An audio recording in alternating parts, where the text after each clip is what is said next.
just rock and roll. Okay. Should we start from the top? Yeah, let's roll through it. Okay. Hey everyone, sorry, we had some real technical difficulties. As you can see, we are in a home, baby pictures on the fridge, the whole thing, and that also means we're using residential Wi-Fi, which is not always enterprise grade. So we had a little technical difficulties getting started, but really grateful to those of you who stuck with it and or came back to us. So here we are. We are here to talk about Aperitivos and Wilderton and how they can participate in and enjoy the way that Nora and I have. We'll do quick introductions and then we'll talk about how to make an aperitivo. We'll talk about the aperitivo tradition, talk about how to make an aperitivo cocktail, talk about some botanicals a little bit, and then throughout the presentation, think of it really as a conversation. Like we are monitoring the chats, so drop something in there if you have a comment or a question, and we'll address them either right away or we'll just make a note and come back to them later on. So we'll start off with a couple of introductions. Nora, why don't you go first? Yeah, my name is Nora Furst. I am a bar owner and beverage consultant. I have a company called West Bev Consulting. We do all kinds of bar programming globally. And I also own a bar in San Francisco called Buddy. And we've had the absolute honor and pleasure of working with Seth and with these liquids for the last 4 or 5 years, since almost the beginning. And yeah, I'm based locally, just a few miles from Seth's kitchen, which is where we're coming to you live and direct. So happy to be here. Cool. Thanks, Nora. Yeah. My name's Seth O'Malley, and I'm the founding distiller for Wilderton. And what I do historically is I make spirits traditions of particular, but before that I worked in tea, and Wilderton is like this really fun kind of coming together of all of the things I love. So tea, water extraction, and all the things you can do without alcohol, and then studying botanical spirits, making herbal liqueurs, making vermouths, those sorts of things, taught me a lot about kind of flavor composition and how to kind of put it all together. And it had me learning about a lot of really old school arcane spirits traditions that touch on our lives. Things like how do you make a fernet? How do you make a gin? How do you make an absinthe? And one of my favorites of those that I ever got into was the Aperitivo world, which is an Italian tradition that we're going to talk about. The historic great aperitivos are things that you might be familiar with, things like Campari, more recently Aperol, but also vermouth. These things that belong to this kind of canon of botanical flavors that I really appreciate, and that I think we're better off by enjoying more. But the whole idea behind Wilderton is how can you do that? How can you pay homage to that whole tradition while kind of updating it for modern tastes, which are often stepping away from alcohol, or maybe in one night you would have an alcoholic aperitivo cocktail and a non-alc. But we're not here to talk about the virtues and vices of drinking or not. What I wanted to do was just prove that you can make an awesome aperitivo liqueur, basically an aperitivo base, without alcohol, and that's thus we have Wilderton. So why don't we dig into just kind of the aperitivo? What are we talking about? Yeah, absolutely. So the aperitivo tradition has been around for quite a while. So 16th century Greco-Roman roots, and ended up kind of traveling over to northern Italy. And we saw this kind of boom of aperitivo culture happen with the advent of Campari, which Seth mentioned, and then also vermouths coming in from Twin. And so they would actually combine the two together, which was sort of one of the OG aperitivo style cocktails. Yes. Mito for short. And this was something that was drunk in the early evening hours in order to stimulate the appetite. As we know, aperitivo means... It means sort of the thing that opens. Mm-hmm. Yeah. Like aperture. Aper is like to open. And so it's about sort of stimulating the appetite and getting yourself ready for a meal, getting yourself ready for dinner. There's also kind of this cool sort of cultural cadence that comes along with Aperitivo culture, which is about kind of taking a beat between your workday and sitting down for a dinner and having a moment to socialize with friends, step out into the air, check out the evening, whatever's happening in the piazza. And it's been really kind of amazing to see this culture come over to the States, especially in the last 15, 20 years. We've seen kind of Americans really wrap their arms around the idea of this Aperitivo hour, but also wrap their arms around the liquids themselves. We see more bitter liqueurs and more bitter non-alcoholic options as well on shelves today than we did even 2 years ago. Another thing that's kind of cool, maybe we can talk about this a little bit, is just sort of the chemistry of what happens when you imbibe a bitter liqueur, any bitter substance, and why your body salivates and kind of what's happening there on a chemical level. I don't know if you want to speak to that a little bit. Yeah, I can't go. I mean, I'm unqualified to go into like the physiology of it, but you know, bitter herbs, bitter botanicals, historically are associated with digestion, with the stomach. The ingredients might be referred to, or the botanicals might be referred to as stomachics, tonics, things that are good to consume just because they help with digestion. And so you have like an aperitivo and the other side of the meal, which is a digestive, however you want to think of it. There are French, Italian, and Spanish versions of all of these. And though the flavor profiles are different, you find bitter things in both sides of it, with the idea being that if you have something bitter before a meal, it stimulates digestion. So it helps kind of wake up your appetite, and it helps kind of begin the digestive process, so that when you then proceed to have your really opulent Italian meal, you're kind of ready for it. And also, like in my experience, it makes the food taste better. There's something about it, it just kind of waking up digestion. But also the aperitivo flavor profile is at once bitter. It's a little bit sweet also. It's not usually aggressively bitter, and it has a lot of citrus to it. So there's a certain brightness and light, like airy quality to an aperitivo that I find kind of helps wake you out of your like afternoon stupor. And I think about the aperitivo moment as being like this pivot point between the workday and an evening of time with friends. Food is usually involved, and the aperitivo tradition is very culinary, but it's also a very botanical tradition in a way that I think can kind of escape people on first glance. We see vermouth and Campari, and it's like these things are just kind of handed to us from a stork. But these are really interesting botanical products that producers don't like to talk about that a lot, because then they get into this trap of having to talk about what they put in it, and that's like the big trade secret, and that's all patented, and Italians.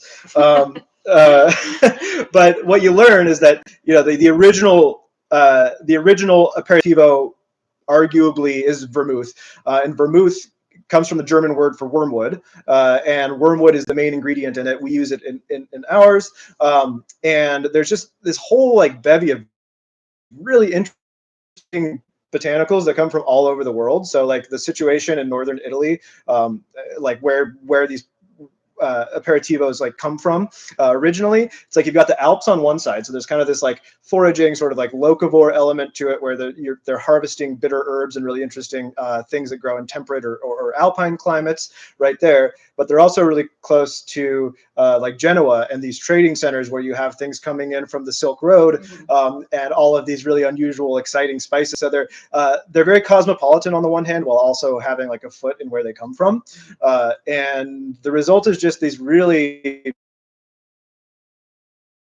because it kind of required those unique circumstances. But as Nora was saying, it's about opening up your palate. It's about kind of, I think of it also on a social level, is just kind of like, opening up to whatever the moment has in store for you, and kind of turning the page from the day to the evening. Totally. Yeah. And one of the best things about Aperitivo Hour is that it happens every day. And so you get to partake in it every single day. I love it. And it's different from happy hour. Yeah. The drinks tend to be, if there's any alcohol, they're very low alcohol. There are always snacks there. Yeah. And it has its own vibe. So I think, should we talk maybe a little bit about how to do this, you know, how we engage with this and how you might do this at home where we don't have a piazza that we can wander out to and do it that way? Yeah, sure. So we're gonna build some drinks. Do you want to do that now, or do you want to talk botanicals first? Sure. Yeah. Why don't I tell you a little bit more about Wilderton and sort of how it comes together, and I want to show you a few different ingredients that we put into it. So for those of you just joining us, you've hopefully had these by now. We've got two. We have the bittersweet, the original one, and then citrus, which is newer to the world. And the one's red, one's yellow, as you can see. And the idea with these is, I think the same person could drink either of these. I like both of them. It depends on what mood I'm in, but I happen to be someone who really kind of cherishes bitter flavors. I've acquired a taste for them. I sometimes crave them. And so I made the bittersweet, I guess, maybe kind of for myself, as something that's really, it's intensely, I don't want to say intensely bitter, but it's got, you know, it has a very confident bitterness to it that I think when you mix it into a cocktail, makes it feel very serious, very adult, and so you've got this nice bitter finish, but before that, there's this whole procession of flavors that comes from, first of all, citrus. An aperitivo should always have citrus, and this one has lemon and grapefruit and Seville orange, some spice notes, and then some herb notes and some floral notes. I won't go through the list of everything in there, and then this nice big bitter finish, and that bitter finish is very appetizing on a physiological level, as we were talking about, but it also it helps you return to the glass. I think it's like, there's this like this bitterness that kind of like raises a question, and the answer is to have another sip. And that's mouth watering. Exactly. And so that's the bittersweet. The citrus, as named, is even more citrus focused. So whereas the bittersweet has a little bit of citrus, this has a lot of it. And we're using yuzu, we're using lemon, orange of 3 different kinds, tangerine. So there's just this like huge, crazy citrus note that it opens with. And then it'll open up with a little bit of osmanthus and some sort of floral notes, a little bit of spice. And then it finishes with kind of a tonic-like bitterness. So think of tonic water. It's it's a little bit tannic. And then it finishes with saffron, which gives it this beautiful yellow hue. There's also some beta carotene, which you also find in carrots, that gives it that. But there's a ton of saffron in this, and that helps give it length. And so both of these, they have a lot of structure to them. They have a lot of length to them, but not so much that you really have to think about it a lot. You can just mix it, and the complexity is there if you want to think about it, but otherwise you can just drink it, and hopefully you find it delicious. A couple botanicals that I want to show off. So the key bitter ingredient in pretty much all bitter liqueurs and all aperitivos is called gentian root, and gentian provides that really nice bitterness. What I love about gentian is it only grows in like the most beautiful places in the world. We have places where it grows here in Oregon, and it's always like right at the subalpine level around tree line, and it puts out these beautiful blue or purple or sometimes even white blooms. And it's that's kind of the bitter core. I was talking about wormwood earlier. Wormwood is the key ingredient in a lot of spirits, and it shows up in absinthe, famously. This is from my garden. It's really easy to grow here, and it gives it kind of a sharp herbalness to it. It's very bitter by itself. Don't eat it. You'll hate it. But if you use a little bit, you use it judiciously, it's very nice, and it gives kind of a nice point to the flavor profile. And then finally, saffron. We use loads of saffron in the citrus, and it gives it a honey note and gives it some length. Yeah, what is that, like $300 worth of saffron right there? I get to buy it by the kilo, which feels like, I don't know, I feel like Scarface kind of, just like, I shouldn't have this much. This is, yeah. And these are just a selection of, there are dozens of ingredients we use. I tend to formulate very eclectically, and if I like something, I'll find a place for it. But everything is playing its own role. Okay, so let's now talk about how to do this at home. Shall we? We shall. Okay, so we're gonna make a couple drinks together. You are more than welcome to follow along at home. And also, I think we mentioned this before, but feel free to throw anything in the chat just to let us know that you're there. If you have questions, if you want Seth to talk more about botanicals, I know I always do. If you want me to talk less about botanicals, yeah. if you want me to rewind and do that again. Yes. Yeah. We're here to engage with y'all. But anyway, so we're going to build a couple cocktails. I'm also going to share with you just a little snack platter that we made, because it's kind of like you kind of have to have like a little salty snack while you imbibe these beautiful beverages. This is a very kind of traditional little platter. We've got some finocchiona, which is a fennel salami. We've got some Marcona almonds, a little bit crunchy. We've got olives. We've got mortadella, my personal favorite. We have a hard cheese. Seth is going to do a taste test for us. We have a hard cheese. This is a Oregon cow's cheese, but it's got some of the, it's a little crystalline. So it's got those nice, like little crunchy, salty moments in there. We've got some potato chips, and we've got some little crostinis. So just kind of your beautiful little snack platter array. If you had to pick just two of these, I would say go with olives and chips. That's pretty traditional for how they do it in Italia. Don't ever think it. Like whatever's at the grocery store, there'll be something that's right there. You want something that's like salty, not too strongly flavored. Yeah. But if there's mortadella, you should get it if you indulge in that kind of thing. Absolutely.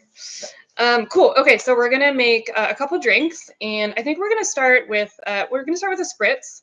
And I'm going to actually ask Kate, who's here behind the scenes and has been helping us out with everything, including all of our technical issues, what she would like to drink today, because a spritz is this kind of amazing cocktail format where there's so much flexibility built into it, right? Like you can swap things out, you can add in different kinds of bubbles. It's just really friendly and really flexible. And we have a couple different options today. So Kate, why don't you tell me which expression of Wilderton you would like, and then what kind of bubbles you would like? Ooh, that's a good question. You know, the citrus is definitely my favorite. Cool. And I think I'll go traditional with the club soda. Club soda, I love it. Yeah. I'm so excited. Totally. So I'm gonna build this, and if you guys are building any drinks at home, feel free to join in. I'm gonna actually angle this down just a little bit so you can see me a little bit better. So forgive the notes and the mess. Let me see if I can get my face in there. Okay, there we go. So one thing that I recommend, and this is like, again, like go with your gut, whatever feels right with this cocktail, but I recommend building it right into the glass. And I would also recommend not putting your ice in until the very end. And there's a couple of reasons for that. One of the reasons is that we don't want it to over dilute. So if you happen to, you put in your Wilderton, you add the ice, and then you step away to open a bottle of bubbles, this is going to start to dilute, and we want to keep it kind of as fresh and as potent as possible until we add the ice in at the very end. So we're going to do 2 ounces of Wilderton. And the classic spritz format is super easy to remember. In fact, it's on the back of the bottle of Aperol, and it's actually just 3-2-1. So it's 3 ounces of sparkling wine, 2 ounces of your bittersweet liqueur, and 1 ounce of club soda. So we're going to actually, because we're only using club soda, we're going to flip the script just a touch on that, and we're going to do a 2-to-1. So we're going to go 2 parts club soda to 1 part of our bitter liqueur. So I've got in my glass right now 2 ounces of Wilderton Bittersweet Aperitivo. I'm going to add in 2 ounces of club soda.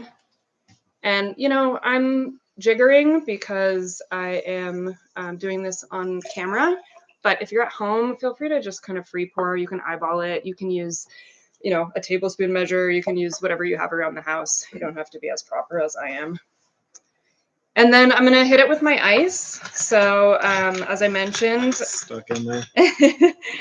We're just going to add this last. You might get a little bit of fizz. You'll see that happen. So I'm going to kind of add a couple cubes, let it fizz out, and then add a few more cubes. And then I'm going to add a few more. Thank you. Seth is a really good bar back. And that's I mean, that's good enough, right? We don't really need much more than that. One of the things about carbonation is that if I stir this a bunch, like I'm going to start to kind of kill my bubbles. So I don't really want to futz with this too much once it's already been composed in my glass. I'm going to give it just one stir just to kind of make sure that it's integrated like so, and voila. Kate, what kind of garnish would you like? Ooh, what are my options? We've got lemons or oranges. I'll take an orange. Okay, so we're gonna do an orange for Kate, which is very traditional. And I'm going to basically just cut a little half moon. And this is a nice way to cut your oranges, especially if you're entertaining and you've got a bunch of guests over. But I'm basically just cutting it from forehead to toe. I don't know. That's a weird way of putting it. I dig it. You know what I mean? Along the prime meridian. Hot dog style. And then I'm actually going to just kind of cut it. I know you can't quite see, but I'm just going to kind of start to cut from here. And we're going to do one nice kind of long cut such, about 1/4 of an inch thick, like this. And this is a beautiful orange. This is a Cara Cara. It's a Cara Cara. Nice. And I've got a beautiful little spritz for Miss Kate. Thank you. Cheers. So, Cheers. do you guys know the etymology of the word spritz? Spritzatura, right? No, Oh. no. I mean, okay, Yeah. whatever. Etymology is not an exact science ever. It's like speculative. But what I learned, and I think it's good, is that it was like in the I'm gonna get this wrong, but it was early on. Maybe the 16th century.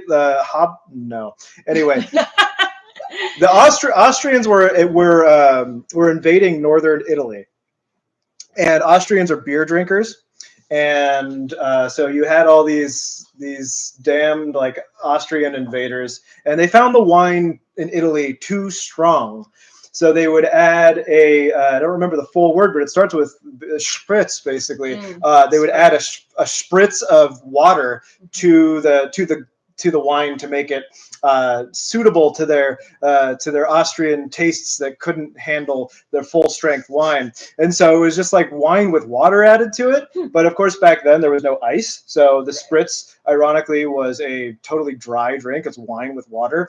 I think that history has made the spritz something more interesting and better than just like a lame substitute for beer. But that's actually that's the etymology that I learned, and I think that's super cool. Oh, that's interesting. It's kind of hilarious. I read a story this morning about a spray of blood that ended up into somebody's glass of wine that turned it red, and that was where the word spritz came from. But I think yours sounds more realistic, so we're gonna go with Seth's version. It is like a conspicuously not Italian-sounding word. I know. I was glad to resolve that in my research. Yeah. But who knows? Yeah. Okay, great. We're gonna do one more cocktail, and Seth, I'm gonna make you a drink. Cool. What do you have in mind today? So, I think the other great like aperitivo cocktail is the Negroni, which is based on what we were talking about before, the Milano Torino, where you have the Campari from Milano and the vermouth from Torino. It's a really great drink, but contrasting with the spritz, it's like a shorter drink, which is kind of my style. It's short, it's strongly flavored, it has a concentrated flavor, and that's more often what I'm in the mood for, honestly. Yeah. So could you do something like that? Yeah, totally. Let's see what we can do. So I'm going to select the bittersweet for that cocktail, for its punchy goodness. And we're going to build in a mixing glass. And similar to kind of how we're building without, to how we're building without ice in our glass, we're going to do the same thing with our mixing glass, because we don't want it to start to dilute before it's ready to, and before we're kind of ready to act on it and stir it. So we're going to do 1.5 ounces of the bittersweet Aperitivo. And then I'm going to add next a full ounce of verjus. And this is it's a kind of a cool ingredient. If y'all have joined us before for any of our events, you might be familiar with it. But it's basically unripe grape juice. So you'll often see it in like the vinegar section of grocery stores. It actually is really great for cooking. We use it a lot in non-alcoholic cocktails because it has structure. It has kind of a gentle acidity, and it's got a little bit of tannin, like grape tannin. So we're kind of using it almost like in place of vermouth in this cocktail. So we're gonna go 1 full ounce of that. Can I add a note about verjus, which is that it's made with wine grape juice. So if you go and buy like white grape juice, you're not getting things that anybody would ever make wine with, and they taste out of place in a cocktail. They taste right in like a juice cocktail, you know, or something for kids. But verjus is unripe, and so it just has this kind of sophistication that you wouldn't really put your thumb on, but it's an awesome cocktail ingredient, and I love it in non-alc. Totally. And you can find it usually at your local specialty grocery store. You can also order it online. And if you live near a winery, they often have bottles of it for sale as well. And then we're going to just add a little bit of simple syrup. So this is actually what we call a rich simple syrup, which means that it's 2 parts sugar to 1 part water. You can make this cocktail with a rich simple syrup. You can also make it with a classic simple syrup, which is 1 part sugar to 1 part water. If it's a classic simple syrup, I would recommend 1/2 ounce for this. We're going to go 1/4 ounce. We're going to go a little bit of a heavy quarter in order to kind of adjust for the sweetness content, the Brix level of our syrup here. And these recipes, by the way, are both on the website. Well, the first one's on the bottle, but this is the Negroni, Negroni. So you don't have to be paying close attention right now. Yeah, don't worry about it. Don't even worry about it. And then we're just going to add a pinch of salt. And this is, you probably can't see, but this is it looks like a kosher salt, diamond baby. Kosher. So when we say a pinch of salt, like salt can be like crazy salty. There's all different types of salt out there. If you have something that's a bigger flake, especially if it's a kosher style salt, you can do a generous pinch. If you have something that's fine, that's like an iodized salt, I would go really, really light on this. But I'm going to go kind of just a little through my, well, close enough. I would say call it a medium-sized pinch. And we're just going to put that directly in the liquid. Voila. So the wine, so we've got the bittersweet, which adds like the bitterness, obviously. It gives it the botanical structure. It gives it the like aromatic complexity. And then the verjus kind of helps stretch that out, helps add sort of a wine-like element to it that would be very typical in an aperitivo drink. The salt adds like a minerality, right? Like that you might also find in the wine, and it also just there's something slightly unusual about it. And when we're making non-alc cocktails, we're always trying to add intrigue. I like to think about it in different ways, like whether it's like a little bit of heat or a little bit of salinity. Totally. These things that signal to you that, you know, this is not a Shirley Temple. This is not a lemonade. This is differentiated, and it has things that might be a little bit of an acquired taste. Some people taste salt in a drink, and it takes them by surprise in a little bit. And I think that's a good thing. Yeah, 100%. And also, like, salt and bitterness have a really cool relationship. Actually, salt can kind of temper bitterness. There's a really beautiful tension that happens when you put those two things together. I'm sure you've witnessed it in plenty of culinary dishes and blah, blah, blah. So this is just a way to kind of like translate that into your beverage. We are going to stir this, and I'm just going to do a really quick stir. So we're working with ingredients that are, for the most part, water-based. And so what we're going to do is, instead of, if anybody's ever stirred a kind of a traditional Negroni, you're going to stir it for maybe 30 seconds, maybe 40 seconds. We're going to give this actually just like a, 10 to 12 second stir. And all we're doing is really just kind of chilling it down quickly and integrating, mixing all of the ingredients together, and also dissolving the salt. So I've got my amazing bar back here. It has my glass prepped with my ice in it. And I'm just going to add some fresh cubes here to my mixing glass. And then I'm going to pour it over my fresh ice here. It's important to have a good amount of ice in there, right? You want the ice protruding above the liquid level, like comfortably. Totally. Otherwise, you'll end up with something that's over diluted. Yeah, I almost had a soggy cocktail, which I've never heard or said before, but you kind of know what I mean? Yeah. Yeah. So I'm just going to stir it for one more second, and then we're going to call it good. And I'm gonna go ahead and pour this over my big ice cube. If you have access to big, beautiful ice, it's always just a nice touch, especially for the dilution factor. It'll kind of prevent your drink from diluting too quickly. So Seth is gonna be able to enjoy this for the next, 10 to 20 minutes without it getting soggy. And here in Portland, I would add, we have access, and this is increasingly common. Some specialty grocery stores will have clear ice, which is not only just like, what do you need? Oh, just orange. Oh, Sorry. I think this is the only one. Oh, okay. So clear ice is beautiful, and you'll see it at trendy cocktail bars, but it actually is like especially great at non-alc, because the little things that make ice not clear most of the time are actually holes. And those holes create surface area. The short of it is that cloudy ice, like regular ice from your freezer, melts faster. And dilution is the enemy with non-alc cocktails. So if you happen to be able to get clear ice, not only is it like a nice aesthetic experience, but it means that you have longer to drink your cocktail before it tips to that point where it feels watery. Exactly. And that's a problem with any cocktail. Like, you don't want to sit on an old fashioned for too long, or it just becomes watery. Yeah. Same goes for this. So if you can find clear ice, it's a kind of a nerdy point to make, but you will impress your really pedantic friends if you have any. They'll it's hard to make at home. You can do it though with a cooler, and there's a whole apparatus. That's the next class we'll teach about clear ice. So I'm just gonna give this an orange twist. And I've got my glass right here, and I'm going to peel this over the glass. This is something I think that we often forget to do, but really what we're interested in when we put a peel on a cocktail is the oils that are in the skin of the fruit. And so when I peel it, I'm like, just by the act of simply peeling it, some of the oils are getting expressed. So I'm going to make sure I'm doing that over my glass in order to kind of capture all the oils that I can. And I'm going to express it over the top, and I'm not going to like wipe it all over the glass, but just enough to kind of get the oils on there. And then I'm going to trim this up because Seth is fancy, and we want to make this look really nice for him.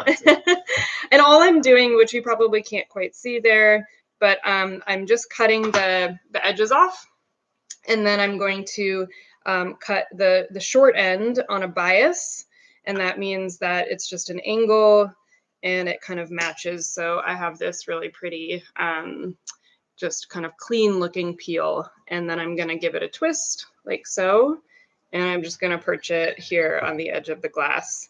The parallelogram. There we go. Yeah. I love it. And that is our Negroni. Cool. Beautiful. Seth. So the little anatomy about this is that you've got, the drink here, obviously, but Nora expressed the oil on top. Oil. So the oil, like if you get lemon or orange essential oil at the store, it's basically, they just take the peels of these plants and of these fruits, and they press them the same way you would press olive oil. So all of that essential oil, unlike most plants, is just like readily hanging out on the outside of the plant. And so you can spritz it on, and because oil and water obviously don't mix, it'll just sit on the top. So it adds this, it's not just like a pretty thing to look at, it's actually adding a flavor ingredient to the top that just hovers there the whole time. And it won't go away the whole time. So like there's a lot of, aroma and all the other ingredients, but when you do that, that just helps the cocktail just kind of like jump into your nose in a really pleasant way. Yeah, 100%.